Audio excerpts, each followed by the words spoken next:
Students, let us see one of the sum of law of reciprocal proportion here. Okay, we are going to see one of the sum of law of reciprocal proportion here.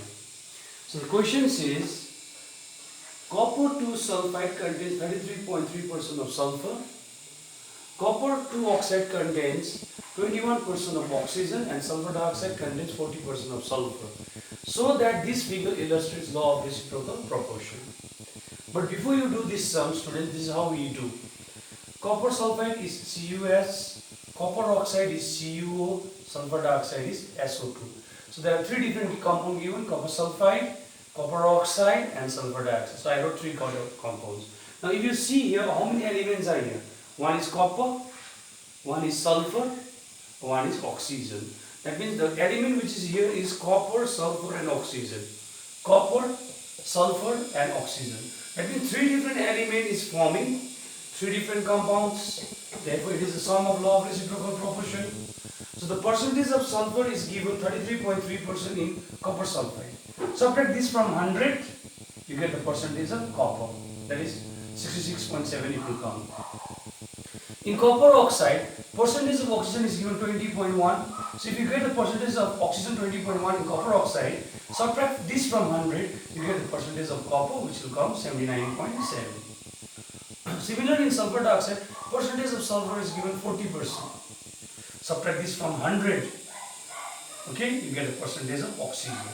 So from one percentage, we found the other percentage by subtracting from 100. Now let us take any two compound randomly.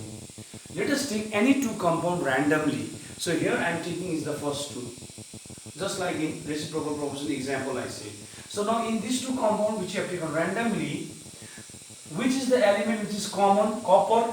So we will try to make it fixed by making it 1 gram. So if I keep copper fixed, whose ratio I will get from these two compounds? Sulfur and oxygen.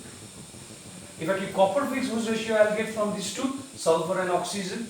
And that ratio of sulfur and oxygen I will compare with the third compound later on. So let us see what to do now out here. I have taken randomly these two compounds, whom to keep fixed, copper, by making it 1 gram. So now since we got the percentage of both, what is the mass ratio of copper is to sulfur here? 66.7 for copper, 33.3 for sulfur. And whom we are suggested to keep fixed? Copper. So make it 1 by bringing this down.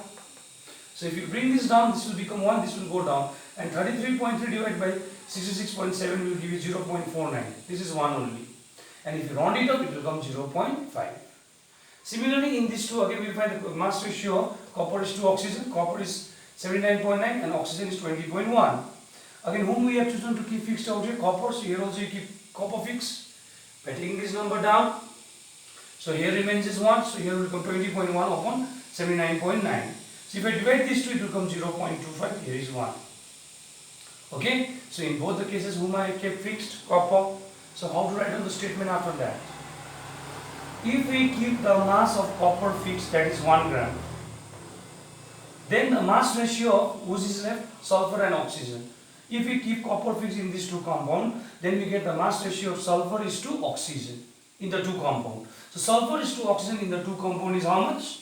0.5 for sulfur, 0.5 for sulfur and 0.25 for oxygen. So we get this ratio. Sulfur is 0.5 and oxygen is 0.25 in these two compounds. Now again here, who is the lesser value? You have to see here. Whose value is less?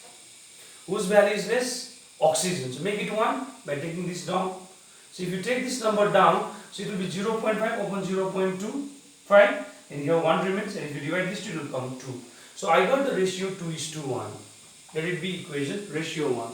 So I got the ratio of sulfur is to oxygen 2:1 from these two compounds by keeping copper fixed.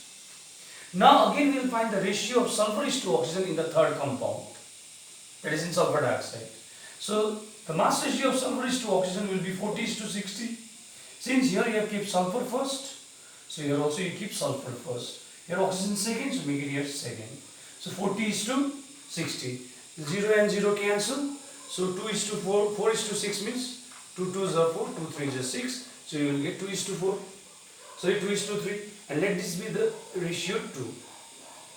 So here also we got the ratio of sulfur is to oxygen Here also we got the ratio of sulfur is to oxygen from the third compound. So the ratio which we got this one is by keeping copper fixed. We got the ratio of sulfur is to oxygen as 2:1, and in the third compound again the same element ratio is coming 2:3. Now let us compare.